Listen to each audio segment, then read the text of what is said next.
그리스도 이름으로 기도합니다. 아멘. 하나님 말씀 보도록 하겠습니다. 골로새서 3장 15절부터 17절까지의 말씀입니다. 골로새서 3장 15절부터 17절까지의 말씀, 저와 여러분이 한 절씩 교독하고 마지막 절은 합독하도록 하겠습니다. 교독합니다. 그리스도의 평강이 너희 마음을 주장하게 하라.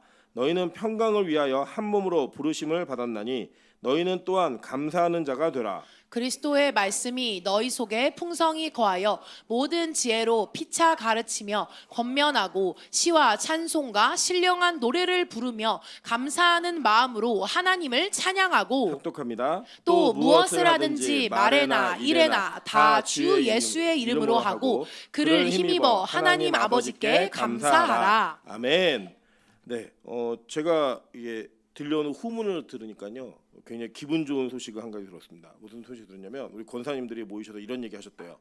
임철 목사님이 2025년도에 제일 잘한 일은 이승재 전사를 뽑은 일이라고. 제가 그 얘기 듣는데 너무 기분이 좋은 거예요. 근데 이게 제가 조금 지나서 생각하다 보니까 이게 2025년 2월이니까 너무 감사한 거예요. 12월인데 그렇게 얘기하시면 무슨 얘기냐면 1년 동안 아무것도 잘한 거 없이 마지막 해 돌아보니까 이승재 전사 뽑은 거 이거 하나만 잘했네? 이런 얘기잖아요. 근데 지금 몇 월이죠? 2월이에요. 2월이니까 제가 너무 감사한 거예요. 아직 10개월이 남았다. 그거 말고도 잘한 일이 있겠구나. 그래서 저는 그 잘한 일이 뭐가 되길 원하냐면 저녁 예배 시작한 일이 제일 잘한 일이 되길 소망합니다. 우리 옆 사람에게 이렇게 한번 인사하겠습니다. 내가 진짜 잘한 건 첫 저녁 예배 때 당신 옆에 앉은 거라고. 네.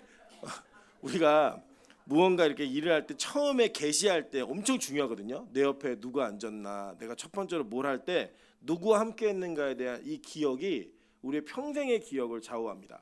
제 그 목사 친구들이 많잖아요. 목사 친구들이 많은데 제 목사 친구들 가운데 교회에 대한 부정적인 인식을 갖고 있는 애들은 첫 번째 교회를 잘못 만난 애들이에요. 대부분 첫 번째 교회에서 막 고생을 하든지 비인격적인 담임 목사님을 만나가지고 너무 힘든 사역을 하고 나면 교회에 대한 부정적인 인식이 항상 있습니다. 저는 감사하게도 제가 만났던 그 목사님들은 다 좋은 분들이셨어요.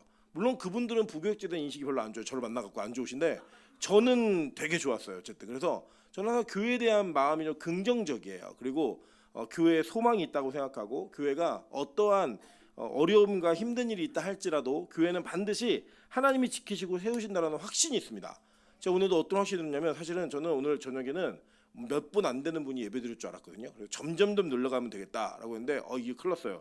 이 인원을 유지하는 것도 큰 사명이라고 생각합니다. 그래서 좀 줄어드는 것 같으면 이승재 전사 보고 설교하라 그럴 거예요. 내 책임 아니고 네 책임이다 이렇게 얘기하면 되니까. 그런 은혜가 우리 가운데 이어지기를 소망하고 하나님께서 주시는 그 영광의 예배가 끊어지지 않는 교회 되길 소망합니다.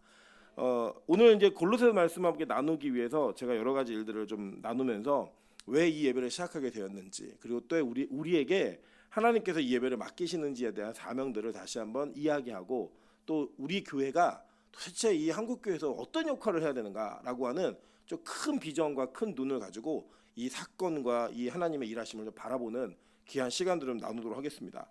먼저 저는 그 개인적으로 한국교회에 대한 안타까움이 있는데요. 어떤 안타까움이냐면 첫째는 이제 예배 시간이 줄어들고 있다는 겁니다. 예배 시간이 줄어들고 있다. 우리 권사님들 다 기억하실 거예요. 예전에 교회는 주일날은 그냥 아침부터 저녁까지 하루 종일 교회 있는 날이었습니다. 그래서 교회에서 막 애들 울고불고 막 해도 거기서 다 먹이고 재우고 이렇게 해가면서 들쳐업고 장의자에 재우고 이러면서 하루 종일 교회에서 예배드리며 교제하고 봉사하고 하는 일들을 우리는 어렵지 않게 생각했고, 그 어렵지 않은 일들이 이어져 왔던 한국교회 전통이 상당히 오랜 시간 지속되었습니다. 그런데 이제 만약 사회와 문명이 발달하고 또 이제 주말에 이 가족끼리 보내야 된다라고 하는 그런 마음들이 공감대를 형성하면서 교회 예배가 무너지기 시작했어요. 이 교회 예배가 무너지면 나타나는 현상이 뭐냐면 이런 겁니다. 교회 예배가 굉장히 간소화되었습니다. 그냥 짧고 굵게 끝내면 된다라고 이야기를 했고, 그리고 교회를 위해 섬기고 봉사하는 개념보다는 섬기를 받으려 하고 또 봉사하는 사람들을 더 귀히 여기긴 하지만 자기는 그 자리에 가고 싶지 않은 그런 마음으로 교회에 대한 한 가지의 마음을 좀 내려놓기 시작한 것 같아요. 그래서 교회가 나타나는 현상이 뭐냐면 교회가 항상 우리 삶의 1순위가 아니라 2순위, 3순위로 밀려나기 시작한 겁니다. 여러분, 저는 이 현실이 굉장히 큰 어려움이 있다고 생각합니다. 왜냐하면 조금씩 바뀌는 거는 바뀌기 어려워요. 한 번에 확 바꾼 거는 다시 확 바꿀 수 있어요. 근데 조금씩 바뀌어가지고 어느 순간 멀리 와버린 거는 굉장히 바뀌기 어려운 그런 이 우리 가운데 관성의 법칙이 있습니다. 그동안 오랫동안 편하게 해온 것들을 다시 바꿔내는 거 되게 어려워요. 그리고 뭐가 어렵냐? 결혼 생활이 어려운 겁니다. 왜 어렵냐면 예전에 우리 권사님들은 20대 초반이면 다 시집 가셨거든요. 그죠? 20대 후반에 가면 노처녀라고 불렀어요. 30대를 넘어가면 가문의 수치였습니다.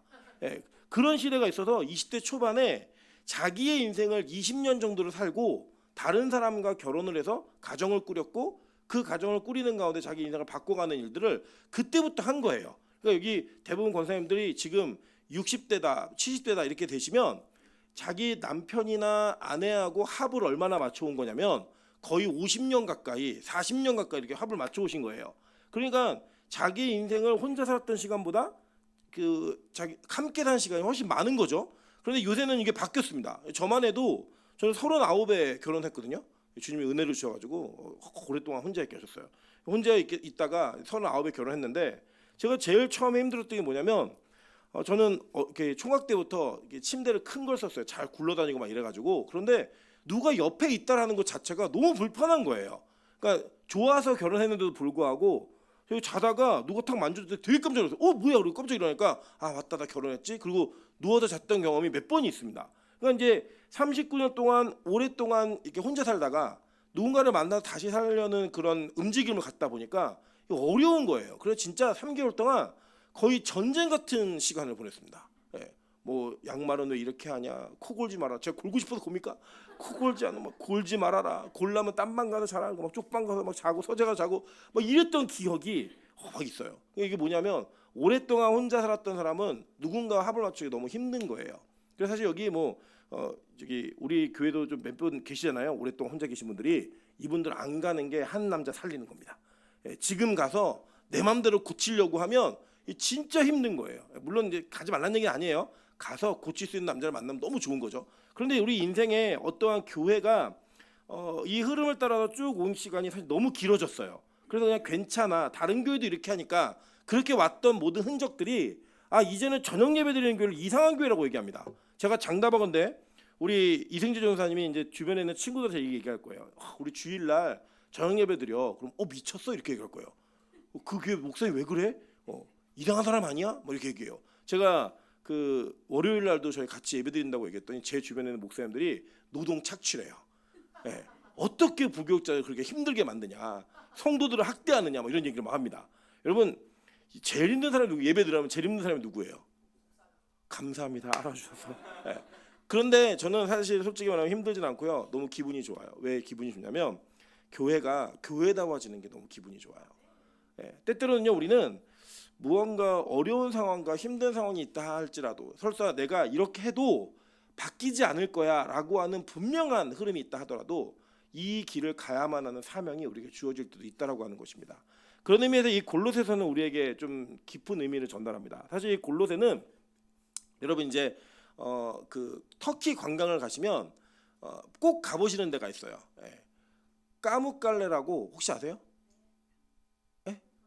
까무깔레라고 히에라폴리스라는 지역인데 그냥 온천이 나와요. 그냥. 근데 온천 물구덩이가 엄청 많아가지고 옛날에 그 포카리스웨트인가 그 광고를 한번 거기서 한 적이 있어요. 그리고 가시면 그냥 이제 어느 때 가시든지 그냥 들어가가지고 물에 앉아 있는 것 자체가 그냥 미온수예요. 아주 미지근한 미온수인데 제가 사진 하나 올려드렸는데 못 볼까요? 제가 또 사진을 찍었는데 제가 찍은 사진은 이게 다 못 담아냈어요. 제가 사진의 기술 이거 아시죠? 되게 예쁘죠? 여기 히에라폴리스입니다. 그리고 이 주변에서 이제 20km 떨어진 데가 골로새예요. 그리고 이 골로새하고 여기가 또 가까운 도시가 어디냐면 여러분 잘 아시는 라우디게아 지역입니다. 그래서 이 라우디게아 교회에게 계시록에서 그 7교회에게 얘기를 하잖아요. 그때 야 너 차거나 덥거나 해라. 뜨겁거나 차거나 해야지. 안 그러면 뱉는다 이 얘기가 미지근하면 물 못 먹어 이 얘기가 아니고 이 라우디게아 교회에서 히에라폴리스에서 끌어온 따뜻한 물은 병을 고치는 데 썼어요. 그리고 이 골로새 물은 냉수였습니다. 그래서 이 냉수는 식용으로 썼어요. 그래갖고 이 둘 중에 하나, 그러니까 뜨거우면 몸을 고치는 데 쓰고 차가우면 먹는 데 썼단 말이에요. 그러니까 그러니까 이 둘 중에 하나가 돼야지 사용을 하지, 이것도 아니고 저것도 아니면 너 아무것도 못 쓴다 이 얘기를 하면서 애매한 포지션에 있는 사람들에게 뭐 너 뜨겁든지 아니면 뭐 예수님을 부인하고 떨어져 이런 얘기를 한 게 아니라 목적에 맞는 삶을 살지 않으면 너 뱉는다 이 얘기예요. 이제 그렇게 말하는 도시의 배경이 여기 있는데, 이 도시가 어떤 도시냐면 AD 60년 정도에 큰 지진이 나가지고 이 지진으로 인해 도시가 완전히 무너지게 됩니다. 그래서 로마 정부에서 굉장히 많은 돈을 지원했음에도 불구하고 이 지원한 것에 비해서 도시가 다시 융성하지 못했어요. 그냥 무너져 버렸어요. 근데 여기 지역에 누가 목회를 하고 있었냐면, 사실 이 골로새는 바울이 한 번도 가본 교회는 아니에요. 누가 여기서 목회를 했냐면 에바브로 디도가 여기서 목회를 했습니다. 그러니까 바울에게 배운 제자가 이 골로새에 가서 목회를 했는데, 이 골로새서를 쓴 그 시기가 바로 지진이 난 시기하고 맞물리는 시기예요. 그러니까 이 무너진 교회, 그러니까 무너진 도시와 이제는 무너져서 사라져버려서 지금은 골로새는 유적으로도 발견되는데 흔적이 너무 작아요. 그리고 라우디게아나 이 히에라폴리스 여기 까뭇갈레는 아주 큰 관광지가 되어가지고 너무 융성한 곳이 되어버렸죠. 이 두 지역을 제외한 골로새는 이 성경 시대에는 아주 유명한 도시였지만 지금은 사라져버린 도시입니다. 그럼 도대체 하나님은 지금까지 내려오는 그 지역에 있는 교회에게 편지를 쓰지 않고 왜 사라진 교회에게 편지를 썼는가? 그리고 그 사라져가는 도시에 어려운 시기에 왜 이 편지는 전달이 되어서 마치 무언가를 숙명적으로 너네 없어질 거지만 이 말씀을 듣고 이 말씀을 가지고 지키며 살아라고 하는 그 명령을 주셨을까라고 하는 것들을 조금 더 우리는 깊게 살펴봐야 된다는 사실입니다. 여러분 잘 보시면 이런 거예요. 교회는 하나님께서 정해놓으신 종말을 따라 걷는 믿음의 백성들이 같이 모여있는 공동체입니다. 우리는 이 땅이 영원할 거라고 생각하는 자들이 아닌 거예요.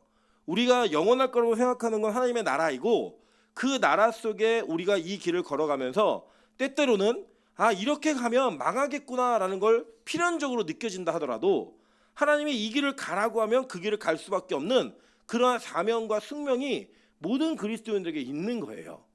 그래서 여러분, 하나님은 저와 여러분을 하나님의 계획과 뜻에 맞게 그 역할에 맞게 하나님 우리를 부르셨습니다. 그래서 그 부르신 목적대로 살게 하시는 거예요. 그래서 어떤 이는 복음을 전하다가 돌에 맞아 순교하기도 하고요. 어떤 이는 복음을 전할 때 그 설교를 듣고 3,000명이 회개하는 역사가 일어나기도 하는 거예요. 그건 하나님께서 정하신 일이지 우리 자신이 가지고 있는 개인의 능력에 맞춰서 있는 일이 아니라는 겁니다. 그러니까 빛가서군 교회가 왜 우리 교회는 다른 교회는 다 예배도 줄이고, 오늘도 우리 박매석 권사님이 목사님 오늘은 처음이니까 간략하게 한마디 멋지게 하시면서 여러분 그렇게 얘기하시는 그 마음에 어떤 마음이 있겠어요? 뭐 주일 저녁까지 간략하게, 그 말이 얼마나 하나님의 음성처럼 들리는지, 주님 저 음성이 하나님의 음성이길 소망합니다 라고 우리 이야기할 수 있지만, 잘 보세요. 하나님 만약에 우리에게 이 저녁의 예배를 맡기시고 이 시대에 교회가 예배를 다 앞세고 있는데, 만약에 빛과 소금 교회가 사라지는 예배 속에서, 우리 별로 큰 교회 아니잖아요. 여기 우리 예배 드려도 몰라요. 어디서 오늘 특별한 일이 있나 보다 이러고 말지 몰라요. 그냥 그렇게 작은 교회의 예배자들을 하나님 부르셨다면 그냥 우리는 죽는 그날까지 이렇게 예배하는 거예요. 한 명이 남아도 그냥 예배하는 거예요. 골로새 교회는 그러한 사명으로 하나님께 부르심을 받은 교회였다라는 겁니다. 이 교회 오래가지 못했어요. 도시 자체가 오래가지 못했기 때문에. 그러함에도 불구하고 하나님은 골로새서라는 이 편지를 바울에 의해서 성령께서 감동으로 쓰게 하셨고, 그 쓴 책의 기록이 지금까지도 오늘 우리에게 목회를 하고 있는 겁니다.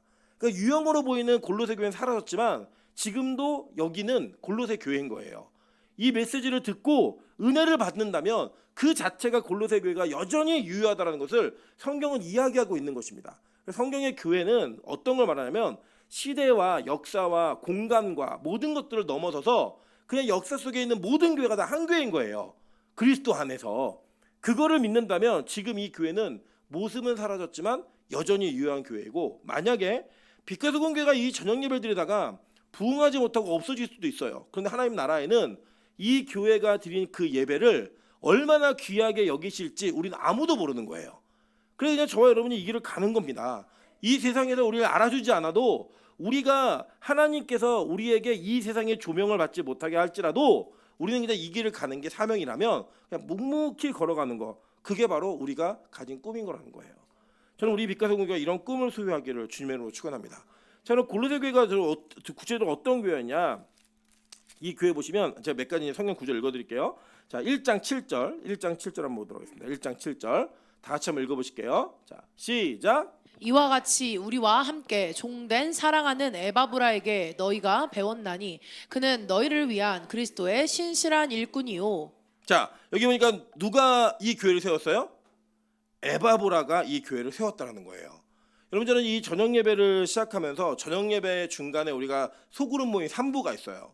저는 이 3부가 우리 전사님이 이제 앞으로 맡아서 이 3부를 주관해서 이뤄 나갈 건데, 이 3부의 소그룹이 전 너무 잘 될 것 같아요.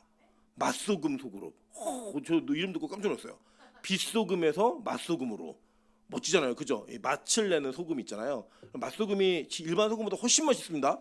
예, 우리 아시죠, 주부님들은? 자, 이렇게 소그룹의 모임이 청년을 중심으로 우리 장년을 중심으로 이루어갈 때 이게 우리 교회 정말 너무나 필요한 거예요. 여러분, 왜 이게 필요한지를 제가 시대적인 것들을 통해 말씀을 드릴게요. 대한민국은 전 세계에서 출산율 꼴찌입니다. 지금 100년 후면 우리나라가 소멸된다라고 다 얘기해요. 그리고 이 상황이 별로 그렇게 호전적으로 바뀔 것 같지가 않아요. 왜 그러냐면 일단 우리나라는 너무 집값이 비쌉니다. 그러니까 기본적으로 가정을 꾸리는 데 있어서 들어가는 소요 비용이 부모의 도움을 얻지 않고서는 좀 너무 어려워요. 우리 권사님 때는 그냥 새빵 하나에서 시작해가지고 둘이 열심히 안 입고 안 먹고 이게 빵꾸나 속옷 입어가면서 열심히 돈 모으면 집 살 수 있었어요. 그리고 그렇게 집 사놓으면 그 집이 1억짜리가 2억이 되고 3억이 되고 올라가지고 지금 사실 지금 집값 그대로 주고 사신 분들 거의 없어요. 옛날에 뭐 1억 주고 산 게 지금 5억이 되어 있고, 뭐 옛날에 3천만 원 주고 산 게 1억이 되어 있고, 이런 개념이시지 절대로 그렇게 막 그 지금의 시세에 있는 가격을 다 주고 산 분 없어요, 여기. 근데 이 젊은이들이 시작하려면 그 시작 자체가 너무 큰 거예요. 그래서 이제 우리나라는 이제 인구가 좀 소멸될 단계에 들어갈 것 같아요. 좀 줄어드는 건 뭐 기정사실이에요. 그리고 지금 실제로 어떤 일이냐면 찬이 동갑인 애들이 22만입니다. 예, 찬이 동갑인 애들이 22만밖에 안 돼요. 지금 62년생, 68년생, 9년생, 70년, 71년 여기 때가 100만이에요. 100만. 예. 그리고 저희 때가 79만인가 그래요. 예. 그리고 그렇게 점점 줄어들기 시작해가지고 지금 몇 만이라고요? 22만. 얘네들은 세금 내다가 죽게 생겼어요. 나중에 국민연금 못 받습니다. 확실해요. 인구 비례상 못 받아요. 그래서 이제 이 사회가 너무나 급격하게 줄어들 거예요. 이 인구가. 그러면 이게 뭘로 대체가 되느냐? 이제 인공지능과 AI로 대체가 될 겁니다. 이 대체가 되어지는 과정은 다른 나라에 비해서 우리나라 속도 되게 빠를 거예요. 왜냐하면 인구가 조금 괜찮은 나라들은 어떤 걱정이 있냐면 로봇이 사람의 일자리를 대체하잖아요. 그러면 사람의 일자리가 없어져요. 이 사람이 못 먹고 살잖아요. 이걸 조절해야 되는 거예요. 조절을 어떻게 조절하냐면 인구가 줄어드는 추세를 보면서 로봇을 도입해야 되는 거예요. 여러분, 우리 그 성경 공부팀 빕스 가보셨죠?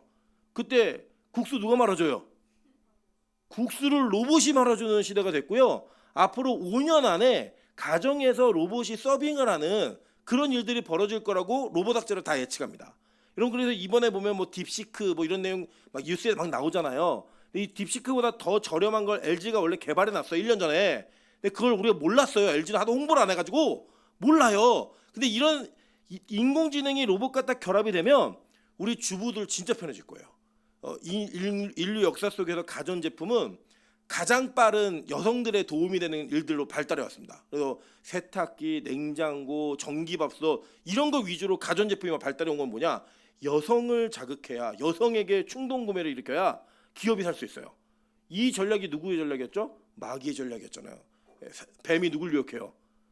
여자에게 팝니다. 야, 너 이거 먹음직하지? 이거 보암직하지? 이거 먹으면 하나님처럼 돼. 그리고 이 과대 광고에 속아갖고 먹은 거 아니에요. 이런 일들이 벌어지는 것처럼 여성에 대한 발달이 계속될 거예요. 그러면 그 자리가 천천히 대체가 되는 게 아니라 한국은 되게 빨리 대체될 겁니다. 그리고 여러분, 이제는 진짜 눈 한 번만 딱 해도 다 돼요. 여러분, 오늘도 제가 오늘 아침에 저희 아내하고 오면서 핸드폰 AI의 기능을 보여줬어요. 어떻게 보여줬냐면 딱 대고 뭐라고 말하냐면, 야, 내가 영어 공부를 하고 싶은데 회화 위주로 하고 싶어. 중학교 수준의 영어하고 문장을 구사해서 나랑 하루에 15분씩 대화해줘. 오케이. 그리고 영어로 막 말해요. 네. 그걸 계속 대화할 수 있는 거예요. 그냥 영어 선생님 필요 없어요. 뭐 나는 창피해서 누구랑 못해. 전혀 필요 없어요. 이제 그냥 거기 대고 핸드폰에 대고 운전하면서 말하면은 운전하는 시간 동안에 계속 영어 수업을 할 수 있는 거예요. 시대가 그렇게 변해버렸습니다. 요리 못하는 분들 걱정하지 마세요. 이제 요리하는 로봇이 나온다 안 나온다. 할렐루야. 모든 남성들에게 은혜예요. 이거는. 그런 일들이 막 벌어질 거예요. 진짜로. 여러분 그렇게 되면 이 사회가 어떻게 되냐면 철저하게 계산과 철저한 논리와 가지고 있는 기계적인 모든 것들로 다 분석이 가능한 그런 시대가 될 겁니다. 여러분 실제로 설교도요. GPT 같은 그 인공지능한테 야 너 이 본문 가지고 좀 설교하는 것도 도와줘. 다 도와줍니다.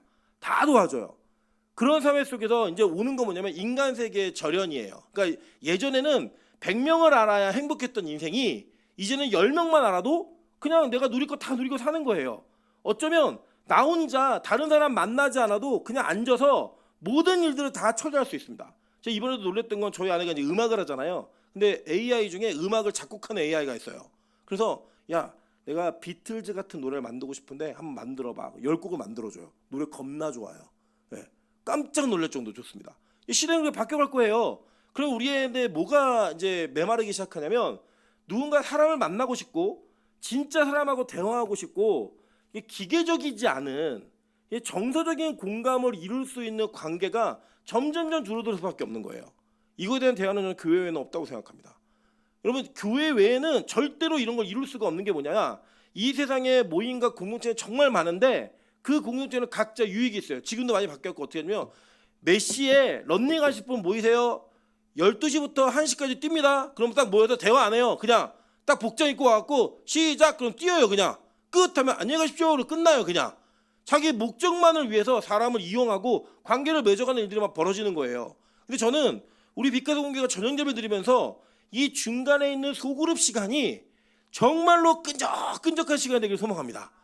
네, 그냥 이게 뭔가 정서적이고 정이 있고 같이 나눔이 있고 제가 오늘도 보니까 태바실에서 우리 박매숙 권사님과 우리 최대근 권사님이 누워 계신 거예요. 대자로 딱 누워 계시다가 제가 딱 들어갔더니 벌떡 일어나시길래 누워 계시라고 그 다시 누우셨어요. 여러분 이게 로봇하고 가능할까요? 안 돼요. 그냥 AI랑 가능할까요? 저 불가능하다고 생각해요. 그냥 정을 나누고 있는 가족 간에만 가능한 일이에요. 네, 가족 간에만. 여러분 저는 우리 빛가서 공개가 그런 교회가 되길 소망합니다. 이러한 하나님께서 주시는 은혜 속에서 진짜로 우리가 가져야 될 하나님께서 주시는 이 미래 세계의 대안이 무엇인지 그 대책이 무엇인지를 봐야 되는 거예요. 여러분 저는 교회도 변화돼야 된다고 생각해요. 저는 우리 저녁 예배가 좀 분위기가 오늘 되게 좋았죠. 찬양 3사람이 하니까. 저는 이제 더 많아져갖고 찬양 4사람, 5사람 되길 바라고요. 여러분 이제 옆 사람한테 이렇게 인사하겠습니다. 그렇게 찬양하면 다시 하늘문 갈 거야. 얘기하세요. 네. 어떻게 찬양해야 돼요? 그쵸? 신나게 막 찬양을 해야 돼요. 이게 왜 그런지를 제가 지금 또 설명을 좀 드릴게요. 이제 오늘 막 말씀 막 깊게 하고 이럴 시간이 아니에요. 들으면서 편하고 즐겁고 무언가 기도할 거 딱 잡으면 돼요. 한국 교회에 대한 현실을 말씀드리는 거 미래 교회가 할 역할을 이야기하는 거예요. 자, 예전에는요. 이 교회는 권위에 의지한 목회를 해왔어요. 그래서 목사가 말하면 그게 그냥 법이었고 목사가 이야기하는 걸 별로 의심하지 않았습니다. 근데 그래도 이제 그 아리스토텔레스는 수사학 기법 중에 3가지를 강조해요. 뭘 강조하냐면 에토스하고 로고스하고 파토스 이 3가지 강조하는데 이게 뭔지 모르셔도 돼요. 근데 설명을 드릴게요. 에토스는 뭐냐면 권위예요. 이거 누가 말했느냐가 굉장히 중요한 거예요. 예를 들어서 우리가 야 이거는 먹으면 돼, 먹으면 안 돼라고 얘기하는 사람이 영양사다. 그럼 믿음이 가요, 안 가요? 엄청 가죠, 그죠? 자, 이 문제는 잘못된 문제야라고 대학 교수가 얘기하면 그게 신뢰 가세요, 안 가세요? 가요, 그죠? 이게 바로 에토스에서부터 오는 권위예요. 신뢰예요, 신뢰. 그러니까 이 에토스는 말하는 화자가 너무 중요했어요. 그런데 이 중세 이전에는 어떤 일이 있었냐면 성경을 누구만 봤죠? 사제들만 봤단 말이에요. 그래서 사제들이 말하면 평신은 확인을 못해요. 이렇다고 이런 거예요. 야, 면죄부 사 그래야 천국 가. 그냥 사는 거예요. 무분별하게. 그런 시대가 있었어요. 근데 이게 어떻게 옮겨졌냐면 종교개혁을 통해서 로고스로 옮겨왔어요. 로고스 뭐냐? 이성이에요. 이성. 그래서 이 로고스는 그 무언가 논리적이고 이 내용들을 내가 들어보고 이거는 맞다 틀리다 내가 판단하기 시작한 거예요. 여러분 그래서 이 로고스의 시대에는 뭐가 제일 중요하냐? 성경이 중요한 거예요. 그래서 교회는 성경이 맞냐 틀리냐 이걸 가지고 계속 이어져 왔어요. 그게 지금까지의 목회였습니다. 그런데 지금 이제 로고스의 권위가 깨져버린 거예요. 왜 깨졌냐면 어떤 일이 생겼냐면 그건 너한테 오른 거지 나한테 오른 건 아니야. 너가 그렇게 생각하는 거지 나는 그렇게 생각하지 않아. 이렇게 얘기하면 인정하는 시대가 됐다고요. 어디까지 갔냐면 제가 갑자기 저는 오늘부터 여자입니다. 그러면 그래 저 사람이 저렇게 생각하니까 저 사람 여자야. 이걸 받아주는 사람들이 생겼어요. 예. 그래도 그냥 제가 여자라고 생각하고 여자 중에 들어가도 막지 못했어요. 미국에서 이번에 선거에 가장 큰 이슈가 이거였잖아요. 그런 일들이 벌어지는 이 사회가 어떻게 하나님 말씀이었는데 라고 얘기한 거 그건 네 생각이지 난 그거 몰라 이렇게 받아들이는 시대가 됐단 말이에요. 근데 이것도 이제 끝났어요. 왜냐하면 AI가 등장하면서 끝나버린 거예요. 여러분 이제는 어떤 일이 벌어지냐면 제가 뭘 말하잖아요. 그러면 의심 많은 몇몇은 막 검색해요. 뒤에서 저거 맞나 틀리냐 검색해가지고 이거 아닌데 목사님이 이상한 말 하네 이렇게 그냥 판단할 수 있는 게 생겨버렸어요. 자 그럼 미래사회의 교회는 뭐가 중요한가? 이제는 MZ세대라고 불리는 세대가 있잖아요. 그 뒤는 이제 알파 세대라고 부르는데 이 세대 애들은요 그런 거 중요하지 않아요. 내가 어떻게 느끼는가가 훨씬 중요해요. 이게 파토스예요. 그래서 내가 느끼는 게 무엇인가를 가지고 그게 옳고 그름이 정해지는 거예요. 남들이 다 싫어해도 나한테 좋으면 좋은 거예요 그냥. 그리고 내가 싫은데 그 남이 다 좋다고 내가 싫으면 싫은 거예요 그냥. 그게 그냥 우리에게 정해진 진리가 돼버린 겁니다. 그리고 이 이후에 미래 세계의 종교는 다 모든 종교가 어느 방향으로 가게 돼 있냐면 체험을 중요시하는 종교로 가게 돼 있습니다. 신비를 위주로 하는. 여러분 잘 보세요. 기독교는 신비주의는 아니지만 신비적이에요. 예를 들면 여러분이 믿으시는 부활, 예수님의 재림 이 이야기가 신비예요? 아니면 그냥 이성이에요? 신비죠 이거는. 그죠? 그 예를 들어 방언, 우리 병고침 이런 체험들 이런 거 다 신비예요 아니에요? 신비예요. 근데 이게 기독교 안에 있었다고요. 근데 이전까지는 계속 우리가 이성을 강조하다 보니까 이런 부분을 도외시한 거예요.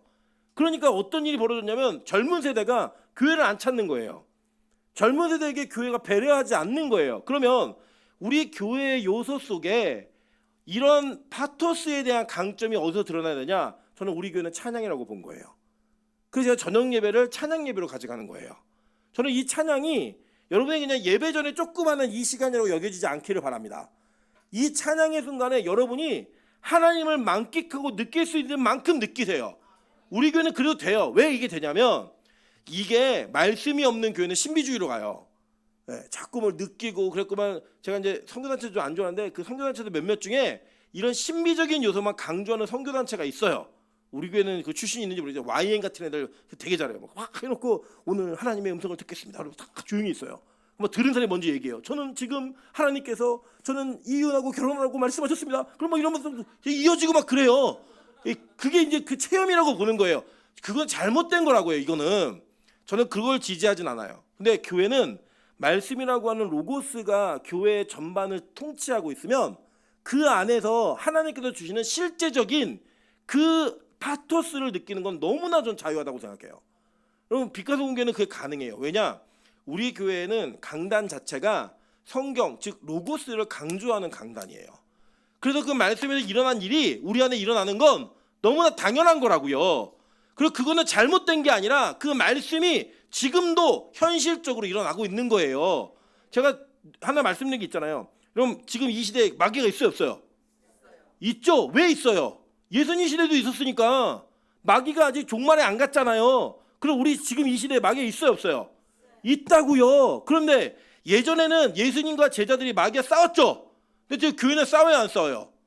안 싸운다고요. 여러분 실제로 우리가 우리의 감정과 우리의 생각과 우리 모든 것들이 다 내가 느끼는 대로 이게 옳고 그러 이거 판단한다고요. 우리는 내 기분이 신이 되어 있어요 그냥. 그런데 그게 여러분 그냥 감정적인 동요가 있고 정서적으로 내가 옳지 않아서 이렇다고 생각하세요? 아니에요. 악한 마귀의 공격이라고요. 그거에 우리가 인격적으로 통치를 받기 시작하면 귀신 들렸다고 얘기하는 거고, 우리가 마귀에게 속았다라고 얘기하고 마귀가 우리를 갖고 논다라고 얘기하는 건 어느 순간이라도 여러분을 자극하면 그 문제 때문에 넘어질 수 있다? 그럼 그거는 마귀가 우리를 갖고 노는 거예요. 그게 바로 우리 삶의 모습이라고요. 근데 보세요. 오늘 여기서 뭐라고 얘기했냐면, 오늘 여러분 본문에서 15절에 자 이렇게 얘기합니다. 그리스도의 평강이 너희 마음을 주장하게 하라. 이렇게 얘기했어요. 자, 이 주장하게 하라는 이 헬라어 단어가 뭐냐면 심판을 보게 하라라는 것과 똑같아요. 그러니까 자, 이게 뭐예요? 심판은 뭐예요? 기준이에요.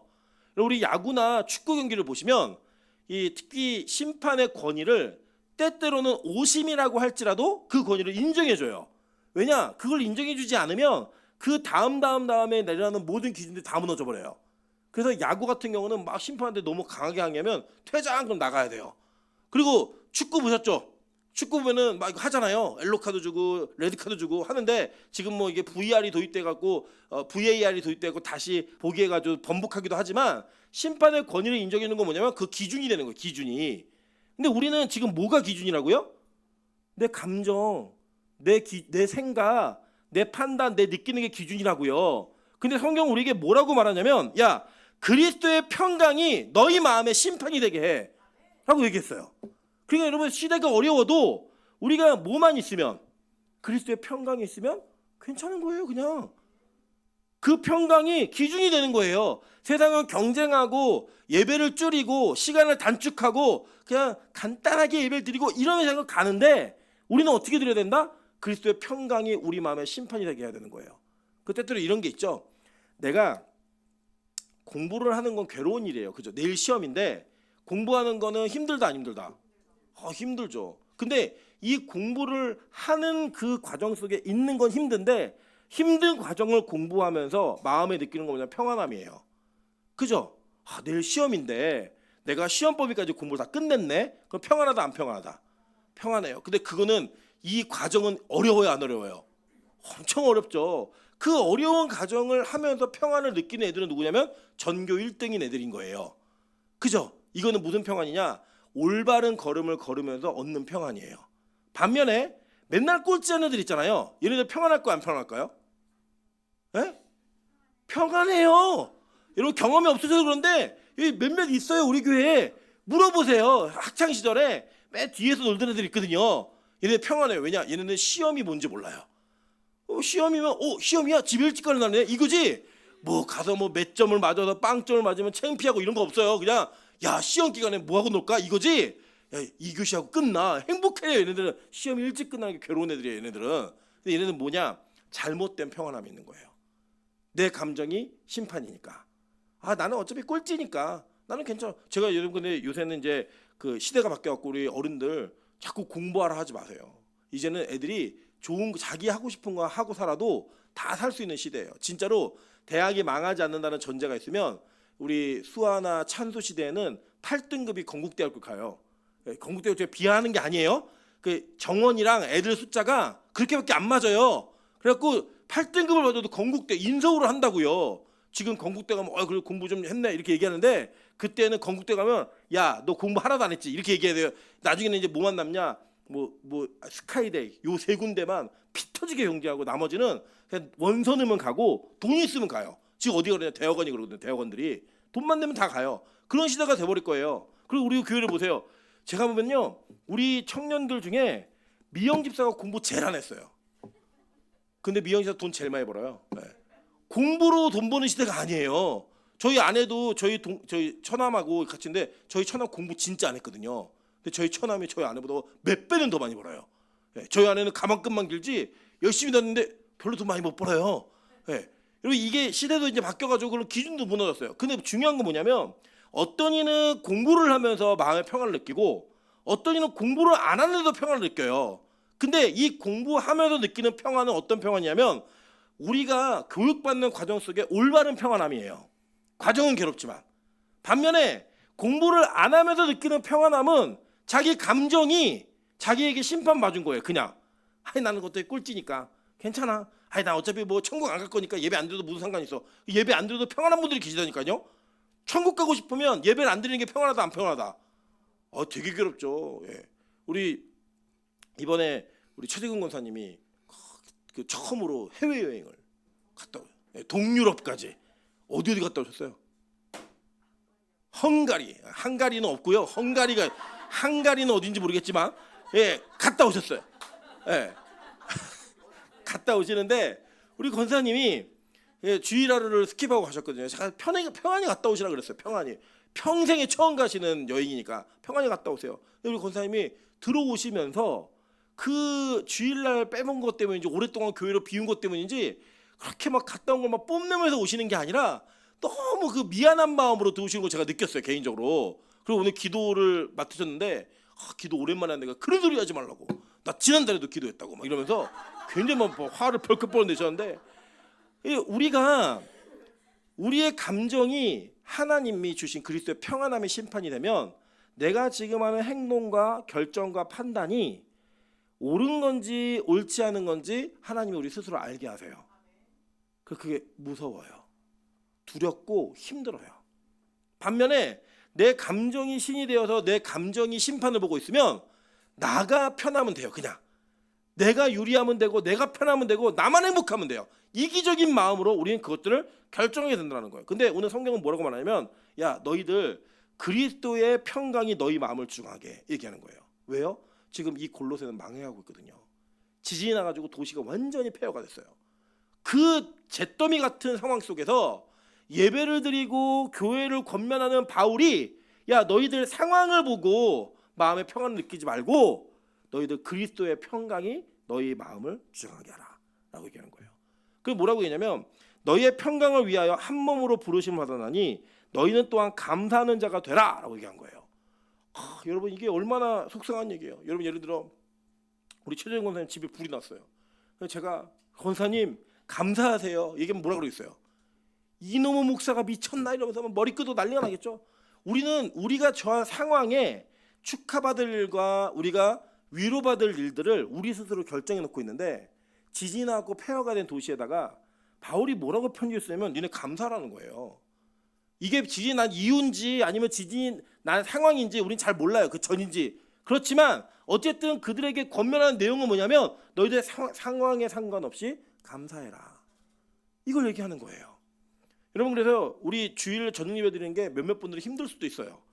또 주일 저녁 예배까지 드려야 돼. 그러나 이 상황이 어떻게 된다? 감사. 그죠? 그 말이 안 나오죠. 감사라고 얘기하면 지켜야 될 것 같고, 뭐 말을 안 하자니 또 이건 괴로울 것 같고. 여러분, 이 안에 있는 그 갈등이 그리스도의 평강이 심판보고 있기 때문에 일어나는 갈등인 거예요. 내가 예배드리긴 싫은데 드리고 나면 좋다 안 좋다? 좋다. 이 세상에서는 죄 짓는 거는요, 죄 질 땐 좋은데 짓고 나면 불편해요. 예배는요, 드리기 전까지 너무 불편한데 드리고 나면 평안해요. 네. 우리 옆 사람에게 인사해서, 당신 옆에 앉은 게 그렇습니다. 옆에 앉기 전에는 되게 불편한데 앉고 나면 평안한 사이. 그 사이가 좋은 사이예요. 그 사이가. 여러분, 그렇게 교회에게 권면하는 게 뭐냐면 감사하는 자가 되라는 거예요. 그러면 뭐라고 얘기하면, 그리스도의 말씀이 너희 속에 풍성히 거하여 모든 지혜로 피차 가르치며 권면하고, 이렇게 얘기했어요. 그죠? 가르치며 권면하라. 뭘로요? 말씀을 가지고. 여기 너무 중요한 겁니다. 요새는 권위를 인정하는 시대가 아니에요. 그러다 보니까 뭐 어른이고 애고 이런 거 없어요. 이제 MZ애들은 그런 게 없어요. 그래도 경우가 없는 애들도 많이 보고, 참 이게 맞나 싶은 것도 되게 많아요. 예, 그런데 잘 보시면 교회는 말씀이라는 권위가 분명히 있는 곳이에요. 그래서 그 권위 아래 모두가 순종하는 곳이에요. 여러분, 사실 우리 빛가서공교회 청년들 한 사람 한 사람, 어른들 한 사람 한 사람이요, 절대 쉽고 만만한 분들이 없어요. 우리 옆 사람이 한번 인사하겠습니다. 나 그렇게 만만한 사람 아니야. 인정하시죠? 왜 말을 못하세요? 진실을 말하는 게 그렇게 힘드세요? 네. 여러분, 우리 다 만만한 사람들이 없어요. 뭐 말 한마디 뭘 하달라도 다 눈치 볼 수밖에 없고 서로를 불편해하고 힘들어하는 그런 과정들이 있는데, 제가 빛가서공교회를 항상 나가서 자랑하는 게 뭐냐면 이거예요. 야, 우리 교회는 아무리 그 각자의 개성과 각자의 캐릭터가 강해도 하나님 말씀에 순종할 줄 아는 교회야. 제가 그걸 진짜 많이 봐요. 예. 우리 어른들도 청년들도 이게 이런 거 있죠. 우리 교회에 아주 유명한 일화가 뭐냐면, 임철 목사님은 강대상에 묶어놨으면 좋겠대요. 예. 그 이야기 뭐냐면, 내려오면은 실망이 되는 거예요. 내려오면은 저 인간이 무슨 목사야 막 이런 생각이 드는데, 그래 세워놓으면 볼만한 거예요. 또 우리 교회 누가 있냐면 이동화가 그래. 이동화가 노래할 때는 진짜 가수 같은데 내려오면 이상해요. 뭐 춤도 이상하게 추고 이상한 애가 있는데, 그 우리가 알고 있는 이 목사를 왜 강대상에 묶어놔야겠다라고 얘기하는 그게 어떻게 보면 희화할 수 있지만, 저는 그 말이 가지고 있는 분명한 은혜가 있다고 생각해요. 뭐냐면, 우리가 목사님이 평소의 행실이나 말하는 행동, 내려와서 하는 거는 마음에 잘 안 들어. 그런데 강대상에 서서 선포하는 말씀에는 우리가 인정할 수 있어. 이거거든요. 여러분, 그게 이 교회에 있어야 되는 거예요. 사실 우리 뭐 이승재 전사님이 이제 약관의 나이 이제 30이에요, 31이에요. 지금 나이가 몇 살이에요? 31. 그리고 우리 여기 자녀들보다 더 어린 나이시잖아요. 그죠? 예. 오늘 저희 교회 클럽, 이거 얘기하면 안 돼요. 이거 얘기하면은 또 개인의 신상 문제가 있기 때문에 이게 아니 나중에 권사님하고 관련이 있어도 제가 나중에 할게요. 지금 바로 얘기하는데 나중에 제가 좀 마음이 다 뭐 평안해지고 교회가 안정되면 저 분란이 없어질 때가 되면 그때 제가 말씀드릴게요. 어쨌든 이게 자녀들보다 나이가 어린 사역자예요. 그런데 저는 우리 전도사님의 강대상에 쓸 때마다 여러분이 정말 귀히 여겨줬으면 좋겠어요. 그러니까 사람으로서는 우리가 귀히 여기고 뭐 여기는 건 취향에 맞게 하시면 돼요. 사실 우리 전도사님 좀 이렇게 설교할 때 표정은 좀 이상하잖아요, 그죠? 눈은 자고 있고 여기는 웃고 있고 그래서 좀 이상하긴 한데 이게 왜 웃냐면 맞기 때문에 웃는 거예요. 그냥 과장해서 웃는 게 아니라. 그런데 그 입술을 통해 나오는 말씀은 제가 보면은 우리 말투는 저분이 담임이에요. 말투는 저분이 담임이고 저는 전도사 나부랭이라고 얘기해도 뭐 별로 의심이 되지 않는 그런 상황인데 그 안에서 나오는 말씀의 내용은 그리고 우리 모두가 다 진짜 허를 찔리고 같이 공감할 수 있는 하나님의 말씀의 그 은혜가 있잖아요. 그걸 귀히 여기시라고요. 저는 여러분이 우리 전사님 잘 뽑았다고 외모로 생각했다고 생각하지 않아요. 뭐 그런 외모 아니니까. 제가 외모 때문에 뽑을까 말까 굉장히 해서 뭐 많이 고민을 많이 했었는데 그런 거 아니에요. 제가 우리 이윤 사모 굉장히 큰 오해하고 있는데 제가 금식하고 예쁘다 그런 건 얼굴이 예쁘다고 얘기한 게 아니에요. 주어를 말을 안 해요. 주어를 영적으로 예뻐 보인다 이렇게 얘기했어야 되는데 주어를 오해해가지고 자기를 예쁘게 했다고 이렇게 생각하는데 그거 절대 아닙니다. 어쨌든 우리가 알고 있는 이 상황 속에서 그를 귀히 여기는 그 귀히 여김은 하나님의 말씀이 우리 가운데 있기 때문이에요. 그 입술에서 그 말씀이 선포되기 때문이라고요. 마찬가지입니다. 여러분 저도 마찬가지고 우리 사역자들을 위해서도 그들 존중하는 건 딱 하나예요. 하나님의 말씀을 연구하고 그 말씀을 전할 수 있는 그 통로가 되기 위해 몸부림치고 있기 때문이에요. 제가 오늘 유초동부가 그 성경 퀴즈 대회를 했어요. 성경 퀴즈 대회를. 그런데 여러분 성경 퀴즈 대회 질문이 뭐냐면 애들이 야 안 씻고 첫날이 뭐예요? 문제를 냈더니 뭐라고 하냐면 너무 쉬운 거 내지 말아요 이렇게 얘기를 해요. 초등학교 2학년 3학년 이런 애들이 그 너무 쉬운 것 좀 내지 말라고 이렇게 얘기를 하고요. 거기 보니까 답을 써놨는데 답이 뭐냐면 하나님께로부터 멀어졌을 때 이게 뭐게요, 여러분? 문제가 뭘까요? 이게 모르시죠? 우리 애들은 알아요. 여호와의 이름을 망령되게 여기지 말라 이 뜻이 뭔지 아세요? 우리 배웠는데 하나님의 이름을 무겁게 여기라. 이걸 애들 답을 써요. 그래갖고 임찬수하고 배수아가 오늘 달란트를 사실은 몇 달란트 받았냐면 490달란트 그리고 390달란트를 받았어요. 그래서 얘네가 너 달란트 갖고 와라고 얘기했는데 안 갖고 와서 우리 이거 사실은 100달란트가 5만 원이 얘네한테 5만 원인데 우리 민정관사가 이게 일을 저지른 거예요.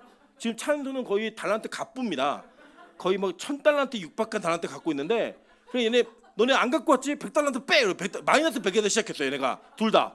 그리고 이제 다 달란트를 갖고 마지막에 기도하는데 둘이 너무 기분이 좋으니까 눈을 뜨고 기도를 한 거예요. 그래서 우리 혜영 집사가 들어가면서 너네 눈 뜨고 기도하니? 얘기해갖고 100달란트씩 뺏겼어요. 그게 이제 그래놓고 저 우리 교회에 대해 좀 회개가 필요하다 생각하는 게 우리 민정간사가 얼마나 사기를 쳤냐면 원래 시세가 100달란트에 5만 원짜리였거든요. 그 이게 감당할 수가 없으니까 야 바뀌었어 500달란트에 5만 원이야. 갑자기 5배가 인플레가 났어요. 와 근데 애들이 우리 같았으면 어떻겠어요? 어떻게 교회가 그럴 수 있냐고 얘기하는데 애들이 그것도 그래요. 뭐 그래서 이제 이걸 받아들여요 그냥.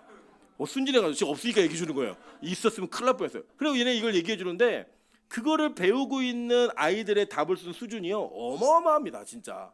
저는 그게 너무 감사한 게 뭐냐면 야 이만큼 안다 그게 아니라 그냥 교회가 그런 말씀을 아이들에게 가르칠 수 있다는 거.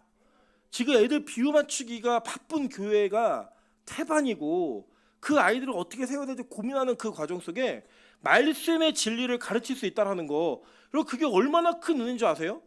찬소의 그 우리 민영한테 내가 들은 이야기인데 찬소의 질문이 뭐냐면 이 예수님이 8일째가 하나님의 8일째 할례를 받으라고 얘기한 그 8일이 무슨 의미가 있는지 설명해 달라고.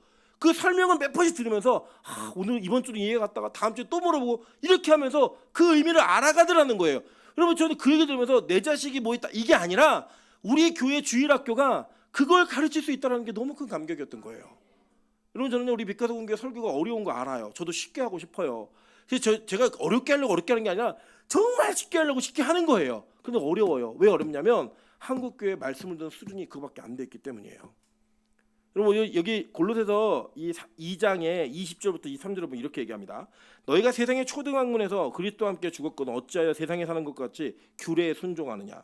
곧 붙잡지도 말고 맛보지도 말고 만지도 말라 하는 것이니 이 모든 것은 한때 쓰이고 없어지리라. 사람의 명령과 가르침을 따르느냐라고 얘기했어요. 그러니까 이 시대가 설교하는 내용이 다 사람의 가르침과 명령을 따르는 내용만 가르치는 거예요. 그래서 설교 본문 몇 가지 읽어놓고 첫째, 둘째, 셋째 이렇게 살아라, 이렇게 살아라, 이렇게 살아라 그러면 그거 받아 적고 와 오늘 말씀 은혜 받았어, 오늘 너무 재밌었어 이렇게 얘기하는 교훈적인 설교가 진짜 널려 있어요. 성경을 배우질 못했어요. 배우질. 여러분 청교도 시대에는요 성경이 몇 장 몇 절에 보면 이런 얘기 안 합니다. 왜 안 하는 줄 아세요? 안 해도 다 알아요. 청중이 그걸 다 알았다고요.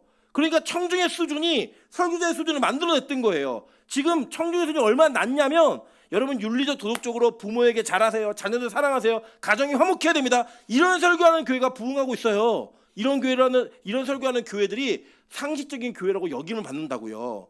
우리 교회처럼 성경 가르치면 왜 고리타분하게 이 적용도 없고 무슨 설교가 저렇게 본문 얘기만 하고 원어는 뭐 하려고 얘기해? 이렇게 얘기하는 게 태반인데 이 교회 설교는 그렇지 않더라는 거예요. 여러분 저는 이게 너무 감사해요. 왜냐하면 그래도 어렵고 힘들어도 쫓아내지 않고 이 설교를 3년 4년 듣다 보니까 이제는 들리신대요. 이제는 들리신다는 거예요. 제가 너무 감격스러웠던 건 뭐였냐면 창세기를 다시 해달래요. 창세기를 막 여러분이 얘기하세요. 왜 그러냐고 여쭤봤더니 우리가 말씀의 귀가 열리지 않았을 때 창세기가 후다닥 지나갔다는 거예요. 너무 아까워서 창세기를 좀 다시 들었으면 좋겠대요. 여러분 이게 창세기 몇 번 했냐면요 110번을 했어요. 110번을. 지금 다시 시작하면 또 2년 3년 해야 돼요. 그런데 그걸 해달래요. 여러분 이게 얼마나 큰 영광이에요. 저 그래 진짜 행복해요. 뭐가 행복하냐면 아 내가 교회를 목회하고 있구나. 내가 서비스직이 아니라 교회를 목회하고 있구나. 성도들의 비율을 맞추고 눈치를 보고 이런 목회하는 게 아니라 하나님의 눈치를 보면서 말씀을 가르칠 수 있는 목회를 하고 있구나. 제가 전사님한테 그랬어요. 전사님 다 못해도 괜찮습니다. 설교만 잘하세요. 다른 거 다 잘해도 설교 못하면 쫓아냅니다.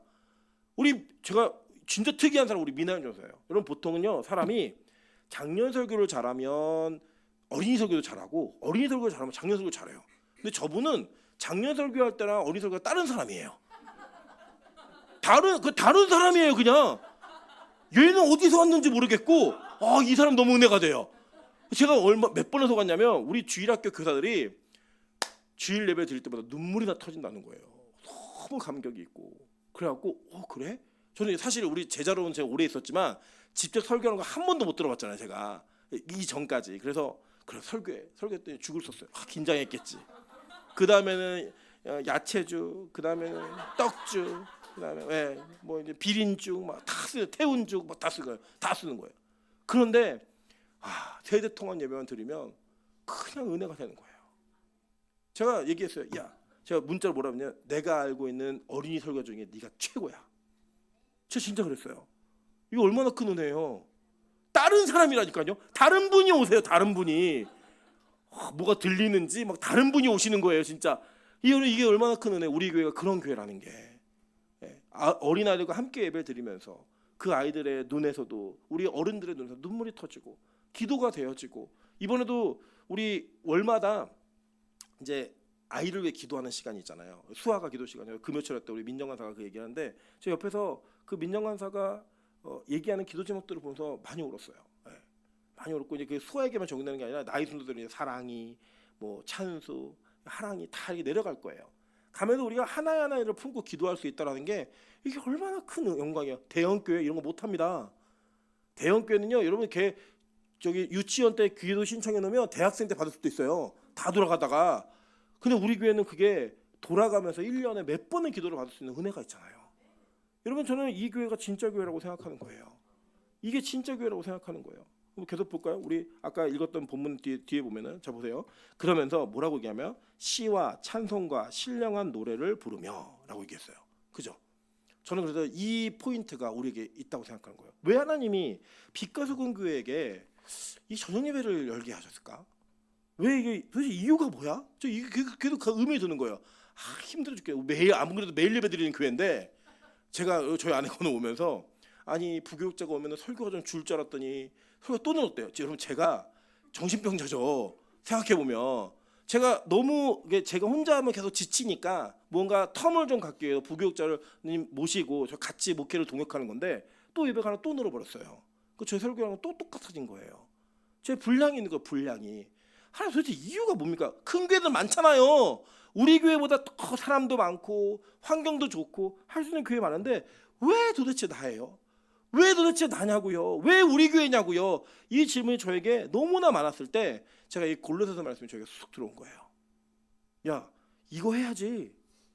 이거 해야지. 왜 우리 교회 이게 할 수 있으니까. 여러분 우리 교회 반주자들은 프로급입니다. 사실 반주자가 좀 아깝죠. 우리 교회는 넘치는 그런 반주가 있고 음악적으로 정말 탁월한 사람들이 많아요. 아마추어들도 되게 잘해요. 잘하는 그런 음악적 능력이 있는 사람들이 하나님을 찬양하는 그 찬양의 선두에 서서 우리 모두가 찬양할 수 있게 해주는 거예요. 저는 이제 앞으로 이 저녁 예배 때는 찬양이도 다 들어가면서 했으면 좋겠어요. 다 또 옆에 도와주고 권사님들도 찬양곡 가져와가지고 내게 강 같은 평을 하든 뭘 하시든 간에 하여간 20분 동안 내 마음에 정말 하나님을 찬양할 수 있는 내가 느끼는 그 하나님, 나의 간증이 실려있는 찬양, 그 고백이 이 강단으로부터 계속 흘러넘쳐서 끊이지 않았으면 좋겠어요. 그게 하나님께서 우리 교회의 저녁 예배를 시작하게 하신 은혜라고 생각해요.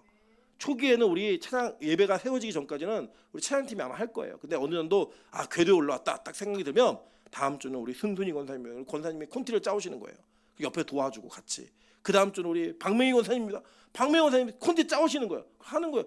난 부끄러워서 강대 사람 뒤에 숨어서 하세요. 마이크 들고 우리 앞에서 다 이 립싱크 해드릴 테니까 걱정하지 마시고 우리가 하나님을 찬양할 수 있는 그 찬양의 고백 이게 있는 교회이기를 하나님 바라시는 거예요.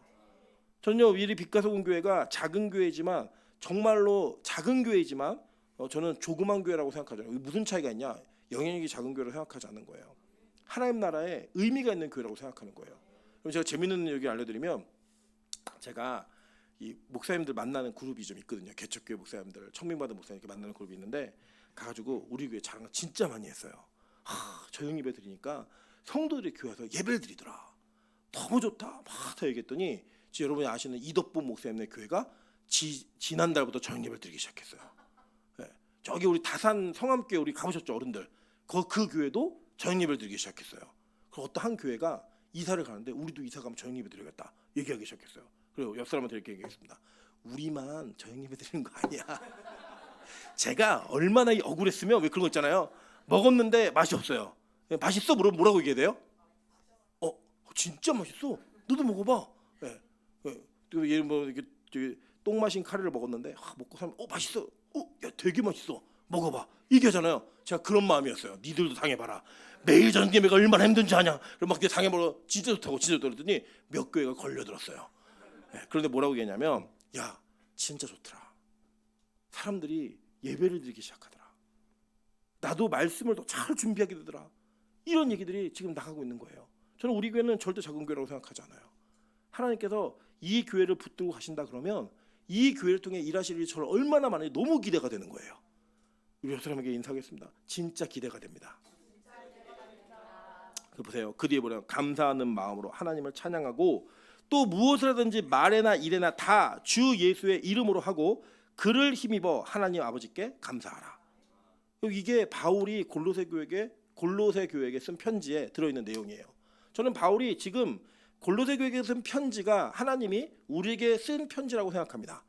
그러면 우리 교회가 앞으로 어떤 일이 있을지 이 시대와 한국 교회가 어떤 어려움을 당할지 잘 모르겠어요. 제가 볼 때 엉망이에요. 저기 보니까 정광훈이파와 소년부파가 나눠져가고 싸우고 그거를 또 세상은 조롱하고 여러분 이게 정말 맞는지 모르겠어요. 이게 저 정신 나간 사람들 아닌가? 교회가 망가져도 자기가 사람들에게 집중받고 여러분 그거 하면 돈 생겨요. 아시죠? 돈 생겨요. 그거 하면 우리 할까요? 하면 돈 생겨요. 돈 생기니까 하는 거예요. 그거 하면 돈 안 생긴다고요? 아니요. 다 재미 본 사람들이에요. 그 극우적인 발언들을 하고 극우적인 설교들을 해가지고요. 다 재미 봤다고요. 성도 늘고 헌금 늘고 그랬던 사람들이 지금 세상에서 그 짓을 하고 있는 거예요. 하나님을 통해 감사하는 게 아니라 세상의 권력과 힘을 잡고 영향력을 갖기 위해서 정신병자들이에요. 제가 어른들이라 더 말하는 게 누가 될까봐 안 하지만 성경을 관점으로 보면요, 그 정신병자들이에요 다. 여러분 교회는 그런 거 아닙니다. 교회는 제 목사 개인의 정치 입장이 있죠. 제가 왜 없겠어요. 근데 이거는 여러분 명확해요. 이거 얘기해 줘야 돼요. 이거는 옳으냐 그르냐를 따질 문제가 아니에요. 범법을 했다고요. 잘못된 행위를 했다고요. 여러분 제가 예를 들어서 지지하는 사람일지라도 이렇게 하면 감옥 가야 된다고 저는 얘기할 거예요. 잘못한 거니까. 근데 왜 교회가 그걸 말 못해요? 왜 교회가 그걸 말하면 안 돼요? 세상 사람들은 교회는 다 안 그런 줄 알아요. 교회는 다 이게 지금 그냥 찬양하고 이게 맞다고 생각하는 사람들 모여 있는 줄 알아요. 여러분 우리가 지지하는 사람이요, 저런 범법적인 방법으로 계엄을 선포하고 나라의 권력을 잡으려고 했다면 여러분 우리 반대 운동 해야 돼요. 이거는 우리가 하나님 앞에서 받은 자유인으로서 이 땅의 국민으로서 당연히 취해야 될 행동이지, 이게 뭐가 옳으냐 그르냐를 판단할 때가 아니라고요. 잘못한 거라고요. 무조건. 아니에요?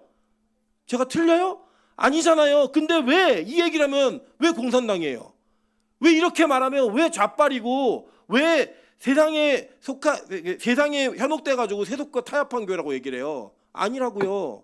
교회는요, 잘못된 건 잘못됐다, 잘한 건 잘했다고 얘기해야 돼요. 여러분 예전에 광주에서 12.12 사태 있을 때 신부님들은, 우리가 종교적으로 그들을 인정할 수 없지만 신부님들은 총알이 날라오는 그 맨 앞에 서가지고요, 행렬에 맨 앞장서 있었어요. 그리고 지금도 민주화 운동, 사람들을 보호하는 약자편에서는 이런 얘기를 하면 목사가 앞에 서 있지 않아요. 신부가 앞에 나오지. 그게 지금 이 시대가 평가하는 기준이에요. 우리가 뭘 해야지 교회가 인정받을까요? 여러분 최근에 가장 호감 있는 종교 순서대로 했는데, 첫째 천주교, 두 번째 불교, 3위가 기독교인 줄 아세요? 원불교. 4위가 기독교예요. 네. 여러분 4위가 기독교. 원불교 아세요? 원불교 모르잖아요. 전도도 안 해요. 걔네들은 아무것도 안 했는데 3위예요. 근데 우리는 뭘 했는데 4위라고요. 뭘 했는데 지금까지.